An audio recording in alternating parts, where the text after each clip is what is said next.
Apa hukum mentaukilkan perwalian kepada kua sedangkan ayahnya masih ada, dengan alasan ayahnya tak fasih mengucapkan akad? Sultan waliyun, menjadi wali man la waliyalaha. Sultan jadi wali kalau perempuan itu tidak punya wali. Kalau ada ayahnya di situ, wahai ayah-ayah, jadi wali kalian, kecuali satu dan lain hal. Barulah dia bilang diwalikan oleh wali adna di bawahnya. Ayah, tak ada ayah. Atuk, tak ada atuk. Abang dulu, tak ada abang. Adik, tak ada adik. Abang ayah, tak abang ayah, adik ayah. Begitu urutan. Bukan langsung aja ke kua. Urutan perwalian. Kan sultan Pak Ustaz, di Riau ini kita, kalau ada orang tak tahu ayahnya atau mu'alaf baru masuk Islam, siapa walinya? Sultan Syarif Qasim. Sultan tak ada lagi. Sultan-sultan se-Indonesia memberikan kekuasaan kepada Presiden Soekarno.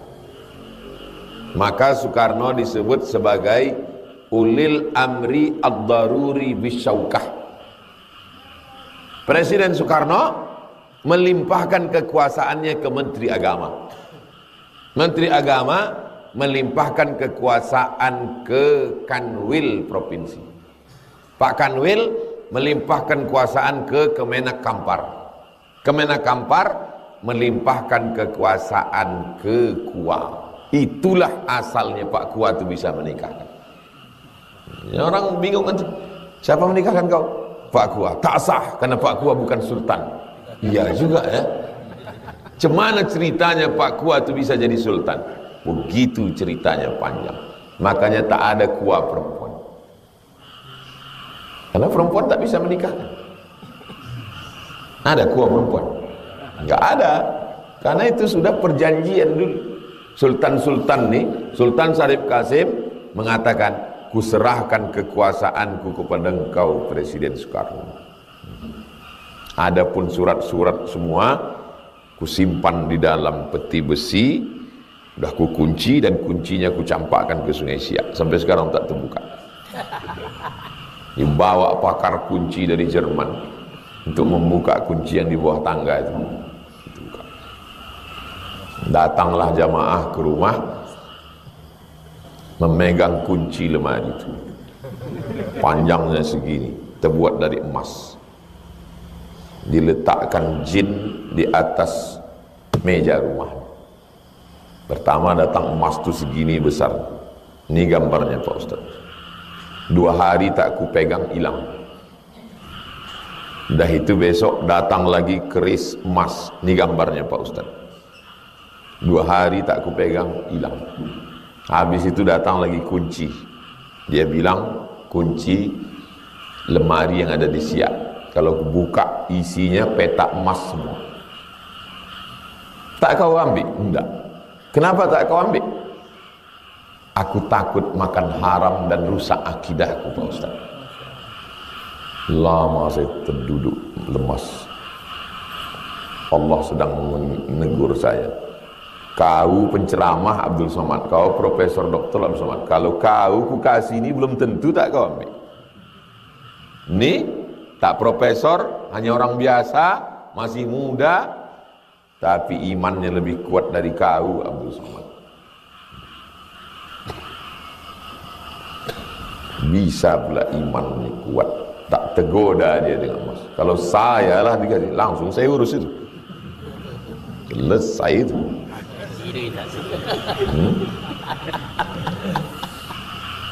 Banyak jumpa saya manusia aneh-aneh.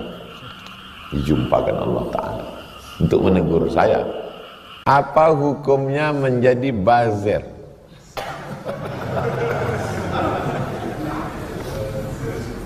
Bazir digaji waktu ditangkap ada yang 3 juta, ada yang 5 juta buat akun palsu, fake account.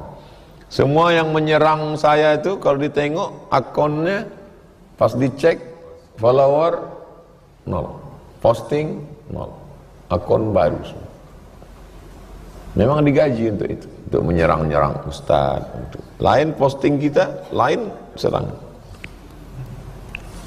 Bagi saya tak pernah marah. Bagi saya ya syukurlah ada kita. Kalau tak ada kita apa kerja dia kan? Kan kasihan apa makan dia, anak dia mau sekolah, bini dia mau belanja. Kalau tak ada saya, apalah kerja orang tuh? Saya ini menciptakan lapangan kerja. Ini saya biarkan aja, mana pernah saya balas. Haram. Innallaha tayyibun, Allah maha suci, la yaqbalu illa tayyiban. Allah tidak menerima kecuali yang suci-suci saja. Antum mendapat videonya kan? Yang ini udah cair dari ini, yang udah cair dari ini, udah kan? Gimana kami? Udah cair gitu. Cair, ini cair dari ini. Pecah kongsi karena tuan dah pecah 2 kongsi. Yang ini dapat cair dari sini, yang ini pun bengkelai sini. Pecah 2, pecah kongsi karena tuan sudah 2, yang ini menyerang ini menyerang ini. Lupa orang itu nyerang saya. Itu maka kemarin saya naik motor lagi ke Harau tuh biar supaya diserang. Seranglah kuy, seranglah. Baru orang tuh agak ingat sedikit, serang. Apa hukum orang berobat ke dukun tapi memintanya sama Allah? Dukun musyrik. Musyrik itu mempersekutukan Allah. Sekutu artinya Amerika, Inggris, Belanda, sekutu. Belanda kembali ke Indonesia dibonceng oleh sekutu. Sekutu artinya beramai-ramai. Maka Allah tak ada sekutu karena dia satu saja. Slogan negara Malaysia, bersekutu tambah mutu. Kalau kita bersama-sama, Allah tak bersama-sama, orang dia sendirian, wahdaniyah, qul huwallahu ahad. Sedangkan orang yang musyrik ditambahkannya selain Allah itu ada dukun, ada Lata, ada Uzza, ada Manat, ada Hubal, ada Jibti, ada Taghut, ada Naham, ada jembalang tanah, ada setan, ada memedit, ada genderuwo. Maka orang yang meminta kepada selain Allah disebut dengan musyrik. Orang yang syirik amalnya gugur, mesti taubat. Betul, pertanyaan ini betul. Minta kepada Allah tapi minta juga ke dukun, syirik. La in asyrakta, kalau kau syirik, la yahbatanna amaluka, semua amalmu gugur. Tak boleh syirik. Makanya agama Islam ini datang untuk memerangi syirik. Apakah Abu Jahal, Abu Lahab itu tidak tahu Allah? Tahu dia tentang Allah. Bedanya apa? Dia masih menyembah selain Allah. Minta ke Lata, minta ke Uzza. Jadi kalau ada orang sekarang sholat juga, tapi minta dia ke pokok kayu, minta dia ke penunggu hutan, minta ke setan, minta ke penunggu laut, syirik. Karena ada kuasa selain Allah. Sedangkan kita la ilaha illallah, lahul mulku wa lahul hamdu yuhyi wa yumit wa huwa ala kulli syai'in qadir. Apa pula kita minta kepada setan?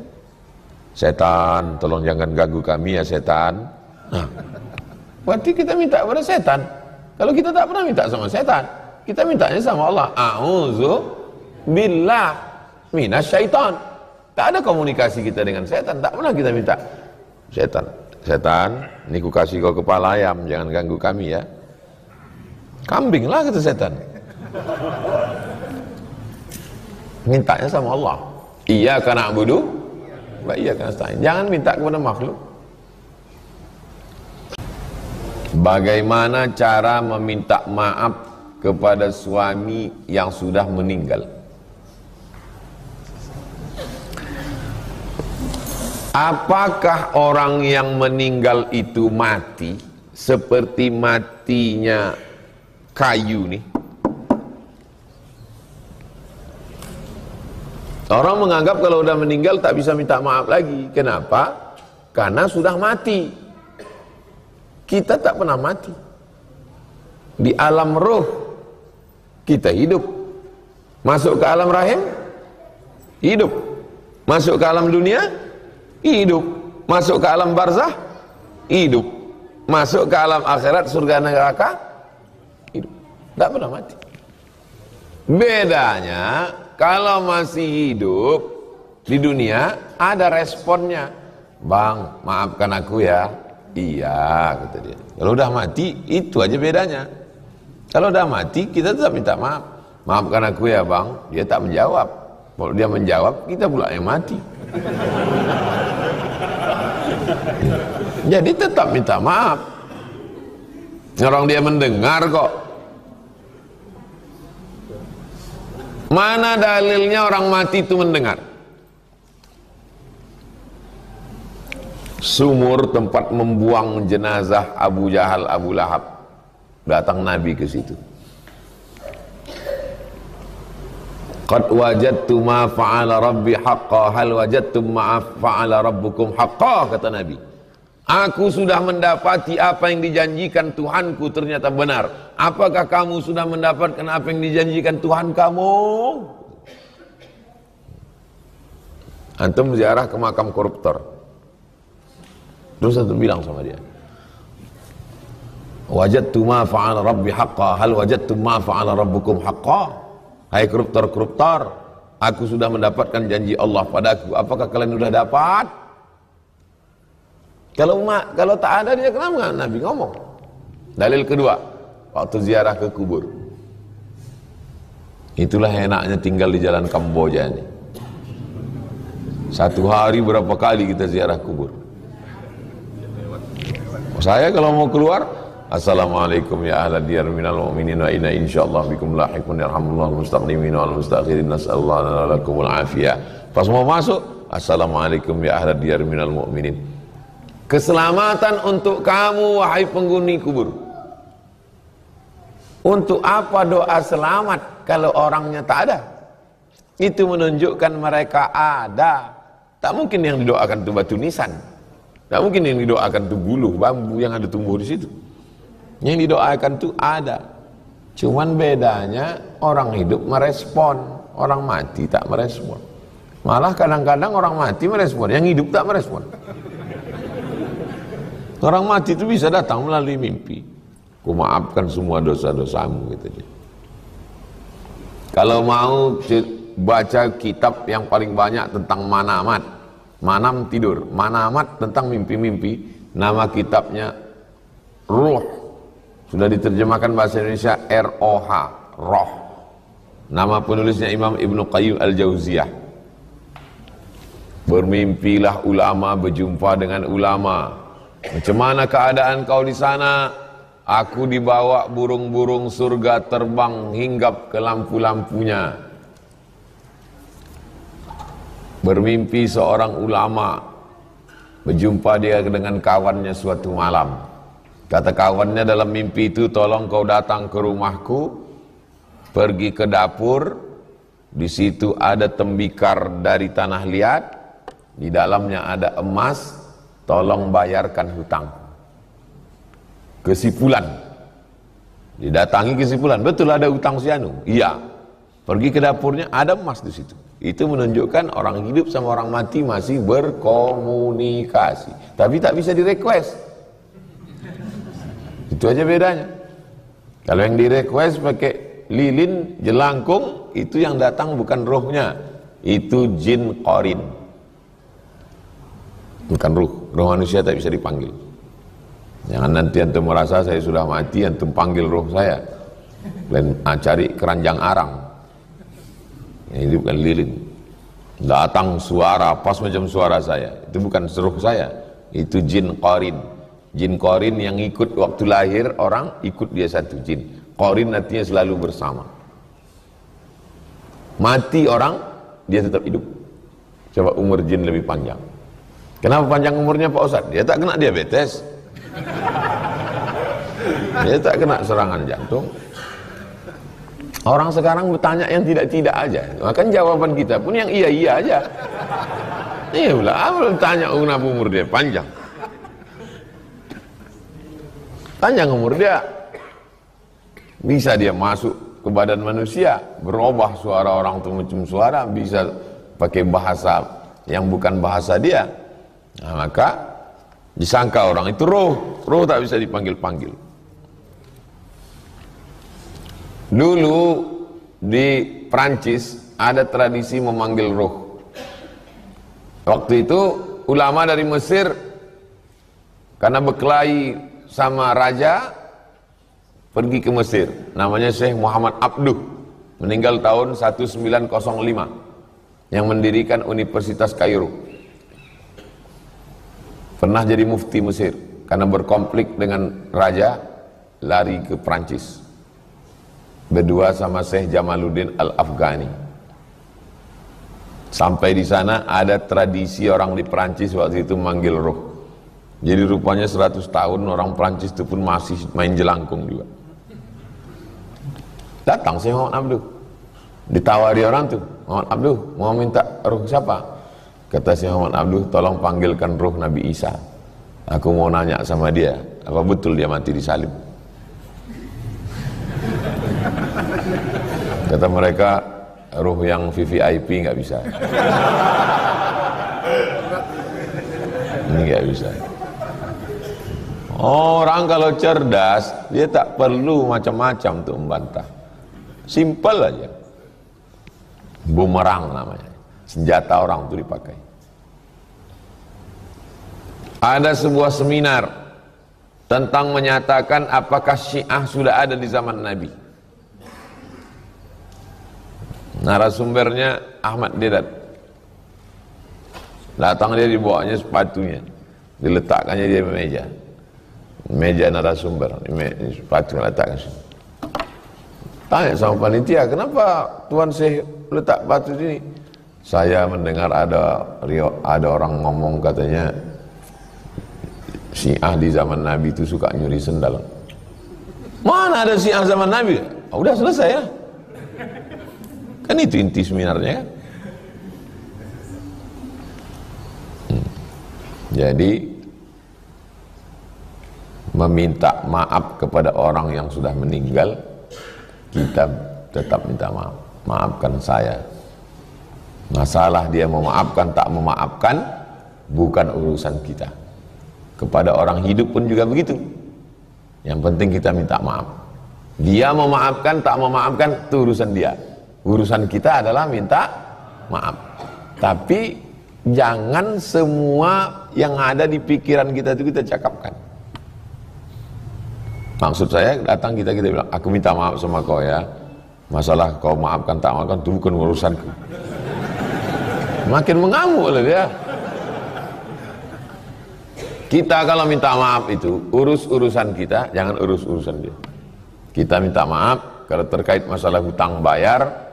Nah, setelah itu terserah dia, mau dia maafkan atau tidak, itu urusan dia. Jangan urusan kita. Kalau ziarah kita ke kubur cemana? Pertama ucapkan salam. Assalamualaikum ya ahla diyar minal mu'minin wa inna insyaallah bikum lahiqun yarhamullahu mustaqdimina wal mustakhirin nas'alullah lana wa lakumul afiyah. Habis itu baca yang 10 tadi. Istighfar, Fatihah, Qul huwallah, Al-Falaq, An-Nas, Al-Baqarah pangkal sampai wa alaikumul muflihun, ayat kursi, ujung Al-Baqarah, salawat, la ilaha illallah. Ya Allah, sampaikanlah yang kubaca ini kepada almarhum. Wahai fulan bin fulan, aku banyak silap salah, maafkan segala silap salahku. Allah maghfir lahu warhamhu wa'afihi wa'afan. Pada saat almarhum suami sakit, belum sempat minta maaf kepada suami, kepada ayah, kepada ibu, kepada abang, kepada adik, kepada saudara.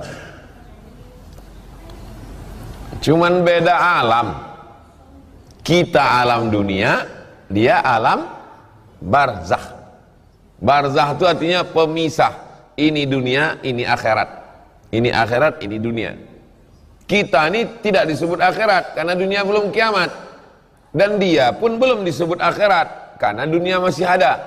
Pemisah antara akhirat dengan dunia namanya barzakh. Barzakh itu pemisah. Ini air sungai Siak, ini air laut Selat Malaka. Air laut ini tak masuk ke darat, air darat ini tak masuk ke laut. Ada pemisahnya, maka tak asin air sungai Siak ini. Kalau tak ada pemisah masuk kemarin asin lah ini, semua mati kita. Pemisahnya itu namanya barzakh. Bainahuma barzakhun la yabghiyan. Antara air laut dan air tawar ini ada barzakh, sehingga yang itu tak masuk kemari. Fabi ayyi ala'i rabbikuma, namanya alam barzakh. Dia pindah ke alam barzakh. Lebih lama di alam barzakh apa di alam dunia? Lebih lama di alam barzakh. Pergi kita ke Kuntu, tengok sebelah kanan sebelum jembatan, Syekh apa? Burhanuddin Kuntu 1111 1111. Berarti sekarang udah 2024, sudah lebih 1000 tahun. 1000 tahun. Berarti di alam barzakh. Imam Al-Ghazali meninggal 505. Sekarang sudah 1445. Imam Syafi'i, Imam Nawawi 676. Sekarang sudah 1445. Berapa lama di alam barzakh? Pikirkanlah apa yang mengalir selama ribuan tahun. Imam Nawawi tidak pernah dunia ini kosong dari orang baca kitab Riyadhus Shalihin. Memang dia tak ada anak, dia tak menikah, tak ada anaknya. Waladun Sholihun tak ada. Tapi kitab Riyadhus Shalihin dibaca orang seluruh dunia. Pikirkan apa yang mengalir selama di alam barzakh. Karena di alam barzakh jauh lebih lama daripada di sini.